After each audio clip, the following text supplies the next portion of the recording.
So the other day my brother cut down some oak trees, and I thought, hey, I can make a mallet from that. And I always wanted to try woodworking, so I bought a book about it. It's in Dutch, which is okay since it's my second language. The book, however, came with a lathe. So let's see what we got here. I don't know what the brand is. Could be Auerbach, could be Kerger, just like my other lathe that I fixed up. It might be Lorch. I think it's probably German, but I'm not sure about that either. So here's the headstock. It's a sliding spindle headstock, and it's used for cutting threads. All those coppery bits on the back, they are used to copy a thread template to the front of the lathe. I'll try to explain how this works, or how I think it works, because I well, never seen this before. Anyway, you loosen up these two bronze rings, and then you can move this lever, and this lever unlocks the spindle. So if you pull this up a bit, the spindle is loose. It just slides in its bearings. So when you pull this up, this star nut interlocks with this template, and you just fasten these two rings again. With these threads interlocked. So now if you turn the spindle,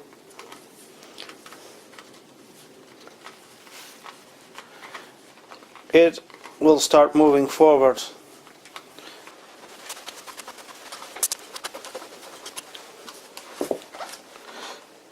Well, that's as far as it goes.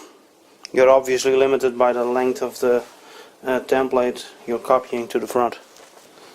So, and then I assume you have a single point cutting tool, and you just copy the thread onto the workpiece.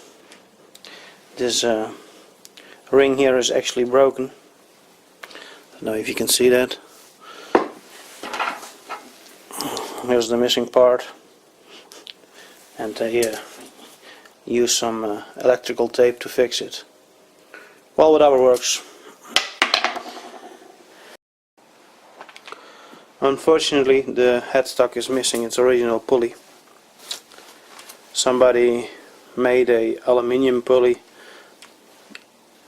and then decided the lathe was running too fast, and then added a second plastic pulley. The same was done on the motor. The motor, by the way, is 3000 RPM, so at this setting the lathe would be running at 3000 RPM. It would slow down quite a bit with the big pulley and the small one on the motor, but way too fast to try single point threading. The motor, by the way, isn't the safest setup, with these connectors uninsulated. So I'm gonna replace the motor with the one that came from the one that came from the worst lathe in the world video. I fixed that up with new bearings and I gave it a paint job. Well, I guess it won't hurt if I let it run for a while. It has a nice old switch. Nothing happening. Well, I had a quick look at all the connectors, and I found nothing obvious wrong, so no demonstration, I guess. Here's the wood cutting tool rest. Looks like somebody put it back together in the wrong way. It's supposed to be the other way around. Here's the slides. Just like with the worst lathe in the world video, they run backwards. So somebody replaced the thread and they used the wrong type. It is supposed to be a left-hand thread, not right-hand. The same stupid tool holder. There's no dowels on these levers, so I think this lathe might be very old. tailstock. Its design is similar to the one on the lathe I fixed up. It's pretty scuffed. A lot of damage there.